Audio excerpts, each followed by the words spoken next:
అలా కాకుండా కుడివైపుకు తొండం తిరిగి ఉన్న విఘ్నేశ్వరుడి విగ్రహం ప్రతిష్ఠిస్తే ఆ విఘ్నేశ్వరుడి దగ్గరికి వెళ్ళి రోజు దండం పెడితే సంసారానికి దూరం అయిపోతాం.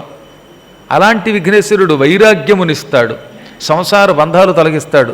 కొంతకాలం అటువంటి విఘ్నేశ్వరుడు ఉపాసిస్తే భార్యాభర్తలు దూరం అయిపోతారు. ముందు భార్య వెళ్ళిపోతుంది, మొగుడికి వైరాగ్యం వస్తుంది, బెంగతో కూడిన వైరాగ్యం. లేదా భర్త గారు ముందు వెళ్ళిపోతే భార్యకి వైరాగ్యం వస్తుంది. లేదా ఇద్దరూ కలిసి దండం పెడితే వాళ్ళకి ఇంటి మీద వైరాగ్యం వచ్చి పట్టాభిపురంలో ఉన్నటువంటి అపార్ట్మెంట్ వెంటనే పీఠానికి రాసేస్తారు, శారదా పరమేశ్వరి దేవస్థానానికి. అందుకోసమైనా విఘ్నేశ్వరుని ప్రతిష్ఠించండి, ఎందుకైనా మంచిది. ఇలాంటి పీఠాలు చల్లగా ఉంటే 10 కాలాల పాటు ధర్మకార్యాలు జరుగుతాయి. ఏమండి, ఇక్కడ జరిగే ధర్మకార్యాలు ఈ ప్రపంచంలో ఎక్కడ జరుగుతున్నాయి అంటే గుండెల మీద చేసుకుని మీరు చెప్పండి ఎంతమంది చేయగలుగుతున్నారు? నేను అన్నిటికీ సంతోషించడం ఒక ఎత్తు అయితే, మనిషి ఉన్నాడా లేదా దీంతో సంబంధం లేకుండా భగవంతునికి నిత్యం ఒక పురాణం వినిపించాలని సంకల్పించారు ఆయన. అడగండి ఆయన.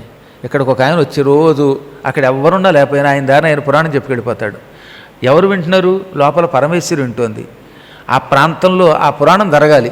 దీనికి నిత్య పురాణ పఠనము లేక ప్రవచనం అని పేరు. ఇటువంటి పనులు చాలా గొప్పవండి.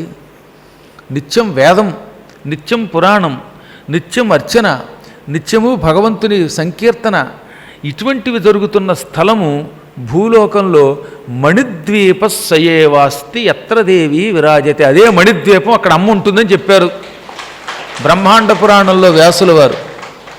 అవన్నీ ఇక్కడ జరుగుతున్నాయి కాబట్టి మణిద్వీపం అంటే అదే. ఇంక వేరే మణిద్వీపం ఎక్కడుంది? మణులు పట్టుకొచ్చి అక్కడ పెడితేనే మణిద్వీపం కాదు.